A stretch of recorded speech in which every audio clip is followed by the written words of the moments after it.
प्रिय विद्यार्थियों, स्वागत है आपका मैथ्स के गुरुजी यूट्यूब चैनल में। गणित कक्षा 6 अध्याय 4 आधारभूत ज्यामितीय अवधारणाएं प्रश्नावली 4.6। ठीक है, प्रश्न 1 देखिए। अगर आप हमारे चैनल में नए हैं, पहली बार विजिट किए तो चैनल को सब्सक्राइब भी जरूर कर दीजिएगा और प्रेस कर दीजिएगा बेल आइकन को, जिससे कि आपको हमारी वीडियो का नोटिफिकेशन भी सबसे पहले मिल सके। ठीक है, तो आइए करते हैं प्रश्न 1। प्रश्न 1 क्या है? संलग्न आकृति देखकर लिखिए। यहाँ पे हमें एक आकृति दे रखी है, एक गोला दे रखा है, एक सर्कल दे रखा है। ठीक है, इसको देख के हमें इन क्वेश्चन के आंसर लिखने हैं। ठीक है, तो आइए एक एक करके करते हैं। देखिए, वृत्त का केंद्र, यहाँ पे एक वृत्त दे रखा है, हमें बताना कि वृत्त का केंद्र कौन सा है। ठीक है, तो वृत्त की जो बीच में जो पॉइंट होता है, सबसे सेंटर में जो पॉइंट होता है, वो क्या होता है? वृत्त का केंद्र होता है। ठीक है, मतलब सपोज ये कोई वृत्त है, इसका जो सेंटर होगा, एकदम बीच का जो पॉइंट होगा, वो उसका क्या होता है? केंद्र होता है। तो इस वृत्त का केंद्र कौन सा है? ओ। तो हम क्या लिखेंगे? ओ। ठीक है, तो ओ क्या हो गया? वृत्त का केंद्र हो गया। ठीक है, आई बात समझ में? वृत्त का केंद्र, इस वृत्त का केंद्र क्या हो गया? ओ हो गया। ठीक है, वृत्त बराबर बना हुआ नहीं है, आप बराबर बनाइए।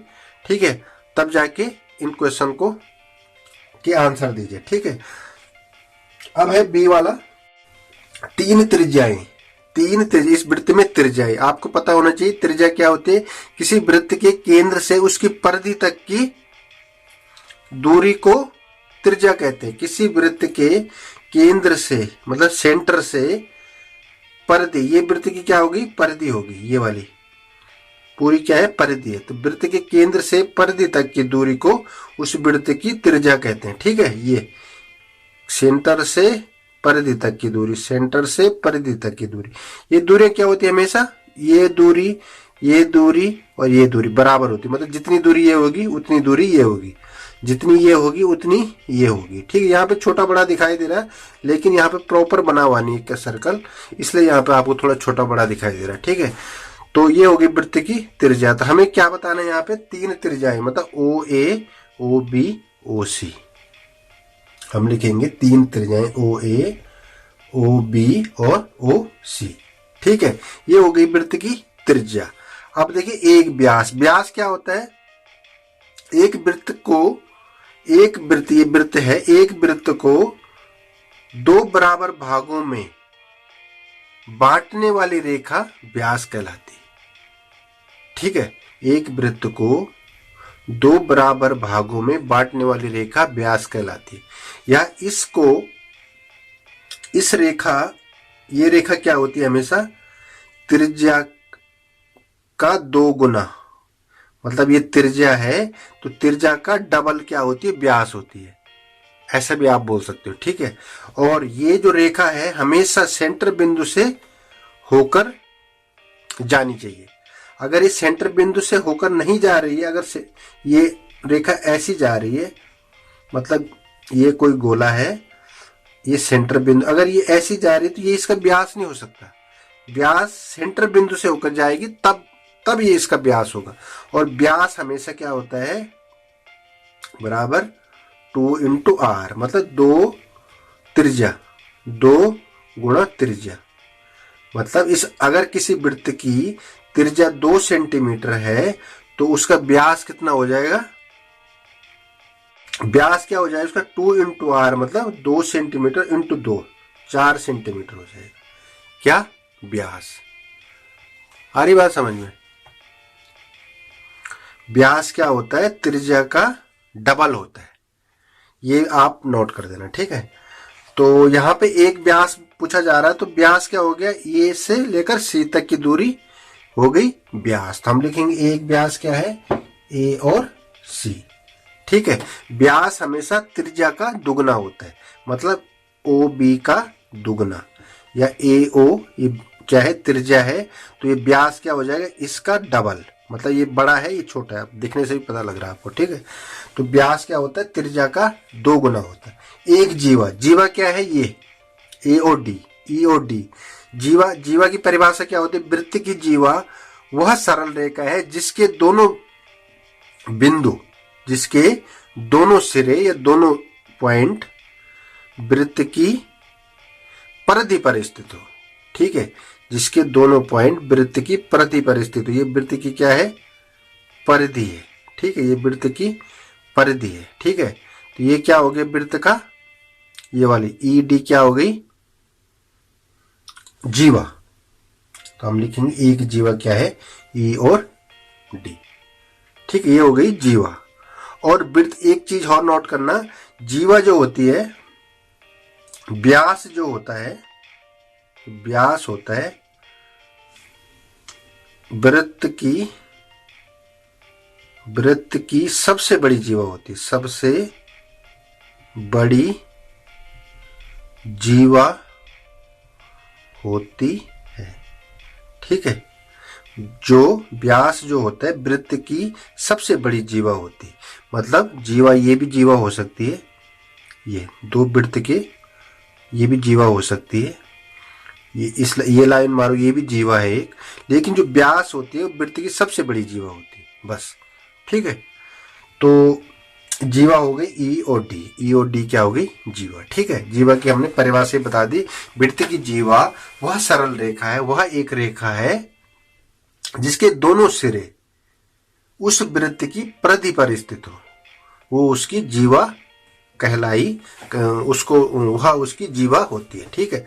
और जीवा, वृत्त की सबसे बड़ी जीवा उसका व्यास होता है, और व्यास क्या होता है, त्रिज्या का 2 गुना होता है। ये सब चीजें आपको अभी यहाँ पे नोट करना है, ठीक है। आगे की क्लासों में आपको इससे एडवांस पूछा जाएगा, इसलिए ये छोटी छोटी चीजें आपको अगर मालूम होगी तो वो चीजें आपको बहुत इजी से उन चीजों को आप कर पाओगे, ठीक है, क्योंकि इसका एडवांस आगे की क्लासों में आपके पास मिलेगा, ठीक है। तो जीवा भी हो गया, ठीक है। अभ्यंतर में 2 बिंदु, अभ्यंतर हमने बताया वृत्त का अभ्यंतर में वृत्त के अंदर जो चीज है, तो अभ्यंतर में 2 बिंदु आपको कौन से दिखाई दे रहे, एक तो O है, एक P है, तो हम लिख देंगे O और P। ये क्या है, वृत्त के अभ्यंतर में 2 बिंदु है, O और P। एक त्रिज्या खंड, त्रिज्या ये वाला, ये क्या है, वृत्त की त्रिज्या बताई ना हमने, तो ये वाला हिस्सा क्या हो गया, ये वाला वृत्त का त्रिज्या खंड हो गया, ये शेडो वाला, ठीक है। ये क्या हो गया, वृत्त का ये वाला हिस्सा त्रिज्या खंड। तो एक त्रिज्या खंड के लिए लिखें ओ A B, O A B क्या हो गया, एक त्रिज्या खंड हो गया। आई बात समझ में। अब बहिर्भाग में एक बिंदु, बहिर्भाग इस वृत्त के बाहर में कोई बिंदु है, ये वाला Q, तो हम लिखेंगे बहिर्भाग में कौन सा बिंदु है, Q। और तो सब कुछ तो वृत्त की परिधि पे है, कुछ अंदर है, और ये वाला सिर्फ बाहर है, तो हम लिखेंगे Q। और एक वृत्त खंड ये वाला, ठीक है, एक वृत्त पे स्थित है कि क्या है, वृत्त खंड, ये शेडो वाला, तो वृत्त खंड क्या हो गया, ED, तो हम इसको ED लिखेंगे। वैसे एक जीवा है ED, लेकिन इस शेडो वाला भाग जो है ये वाला, ये क्या हो गया, वृत्त का एक खंड हो गया, ठीक है।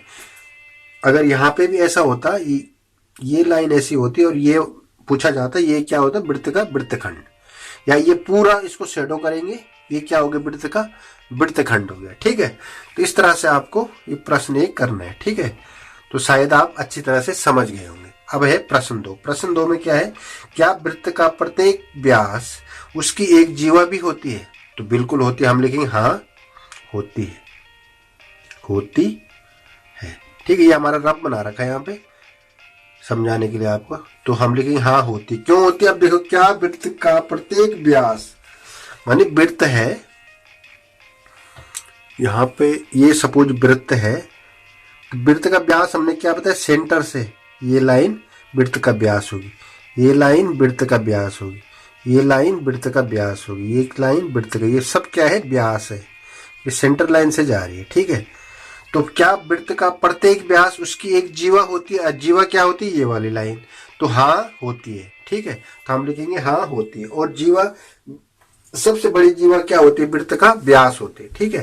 तो हम लिखेंगे हाँ होती है। तो क्या वृत्त की प्रत्येक जीवा उसका एक व्यास होती है, जो वृत्त की प्रत्येक जीवा है, जैसे एक जीवा ये है, एक जीवा ये है, एक जीवा ये है, तो ये बोला क्या प्रत्येक जीवा उसका एक व्यास भी होती है, तो ये तो नहीं होती है, नहीं होती है, ठीक है। ये छोटी बड़ी हो सकती है, लेकिन जो सबसे बड़ी जीवा होती है वो उसका व्यास होती है, ठीक है, न कि प्रत्येक जीवा उसका व्यास होती है। तो ये लिखेंगे नहीं होती। इस तरह प्रश्न 1 और प्रश्न 2 कंप्लीट हो गया, ठीक है।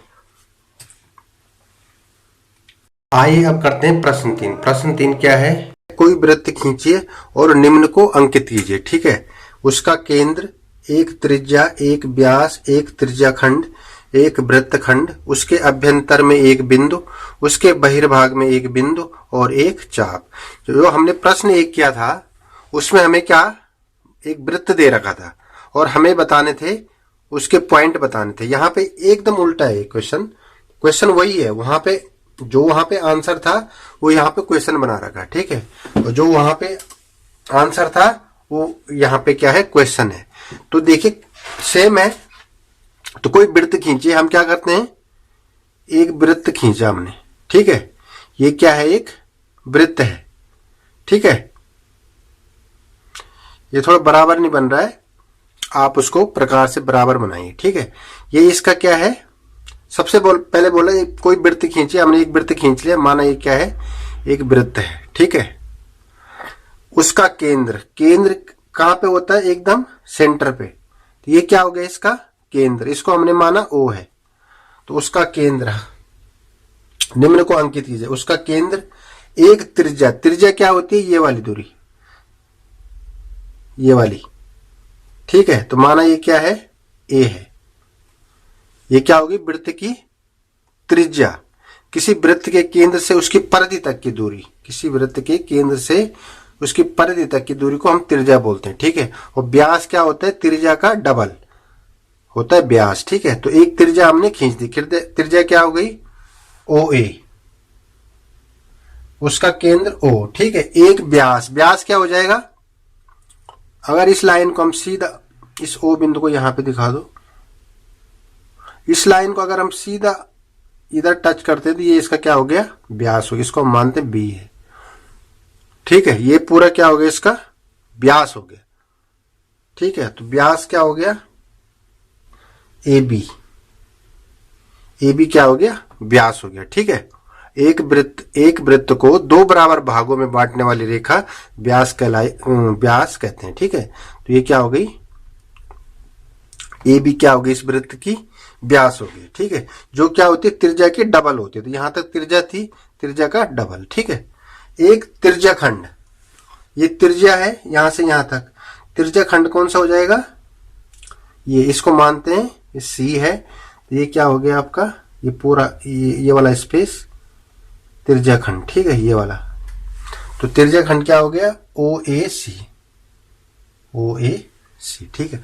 एक वृत्तखंड क्या होता है, ये वाला जो ये चाप होती है, ये वाला हिस्सा क्या हो गया इसका, वृत्तखंड, ठीक है। इसको मानते हैं ABC, ये हो गया D और ये हो गया E, ठीक है। तो एक वृत्तखंड कौन सा है, E और D, ठीक है। ये इसमें हमारा ये शेडो करा हुआ, ये वाला इसका वृत्तखंड हो गया।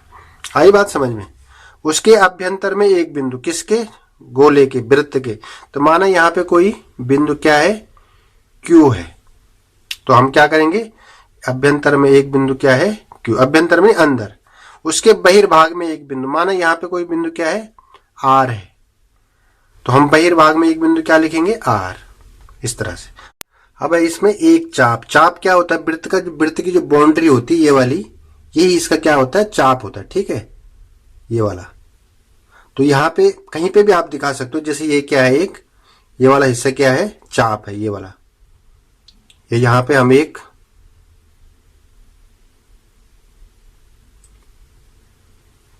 जीवा बना देते हैं, ठीक है। तो ये वाला हिस्सा क्या हो गया, इसका चाप हो गया, ठीक है। माना ये क्या है, G है और ये क्या है, H है, ठीक है। तो ये वाली जो बाउंड्री है, ये इसकी क्या हो गई, चाप हो गई, ठीक है। तो हम लिख सकते हैं G और H। आई बात समझ, चाप ये वाला, या फिर इस वाले को भी हम चाप बोल सकते हैं। ये पूरी बाउंड्री जो होती है उसकी चाप होती है। तो हमें एक जगह पे दिखाना है, तो हम इसलिए हमने यहाँ पे एक जीवा ली है और इससे ये वाला हिस्सा इसका चाप हो गया, ठीक है। तो इस तरह से ये क्वेश्चन कंप्लीट हो गया। आइए अब देखिए प्रश्न 4। प्रश्न 4 क्या है? सत्य या असत्य बताइए। ठीक है, यहाँ पे 2 प्रश्न दे रखे हैं, इसमें इनको हमें बताना है सत्य है या असत्य है। ठीक है, तो सबसे पहले वृत्त के 2 व्यास अवश्य ही प्रतिच्छेद करेंगे। वृत्त के 2 व्यास, जैसे कोई क्या है, वृत्त है, ये इसका सेंटर है। ठीक है, तो व्यास क्या होता है वृत्त का? ये वाली लाइन क्या होती है? व्यास होती है। तो वृत्त में कई व्यास हो सकते हैं। अगर ये व्यास ये है और ये एक व्यास ये है, एक व्यास ये है, एक व्यास ये है, हम पहले भी बता चुके हैं आपको। ठीक है, सेंटर पॉइंट से होकर जाने वाली लाइन होनी चाहिए। ठीक है, तो वृत्त के 2 व्यास, हमने तो यहाँ पे ज्यादा बना दिए। अगर वृत्त के 2 व्यास ये है, एक ये है और एक ये है, अवश्य ही प्रतिच्छेद करेंगे। अवश्य ही कर रहे हैं ना, प्रतिच्छेद कर रहे तभी तो व्यास हैं। अगर प्रतिच्छेद नहीं करेंगे तो कैसे वो व्यास हो जाएंगे? ठीक है, दो व्यास अवश्य ही प्रतिच्छेद करेंगे, मतलब सत्य है। क्या है? सत्य है। वृत्त के 2 व्यास अवश्य ही प्रतिच्छेद करेंगे। ठीक है, एक व्यास होता तो तब नहीं करता। अगर 2 व्यास हैं तो आपको सेंटर से जाना ही पड़ेगा, इस लाइन को सेंटर से जाना ही पड़ेगा, चाहे आप ऐसे में ले लो, ऐसे में ले लो। ठीक है, तो वृत्त के 2 व्यास अवश्य ही प्रतिच्छेद करेंगे, हम लिखेंगे हाँ सत्य है। ठीक है, वृत्त का केंद्र सदैव उसके अभ्यंतर में स्थित होता है।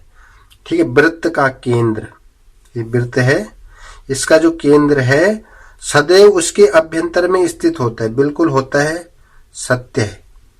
ठीक है, वृत्त के केंद्र में, वृत्त का केंद्र, जैसे इस वृत्त का केंद्र O है, तो उसके अभ्यंतर में स्थित होता है, मानी अंदर होता है।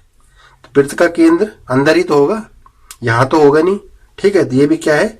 सत्य है। इस तरह से ये आपके सत्य असत्य वाले हो गए और प्रश्न 4 हो गया, और लगभग ये प्रश्नावली आपकी कंप्लीट होगी। चारों क्वेश्चन हम आपको करा चुके हैं। ठीक है, तो नेक्स्ट वीडियो और नई प्रश्नावली के साथ आएंगे। ठीक है।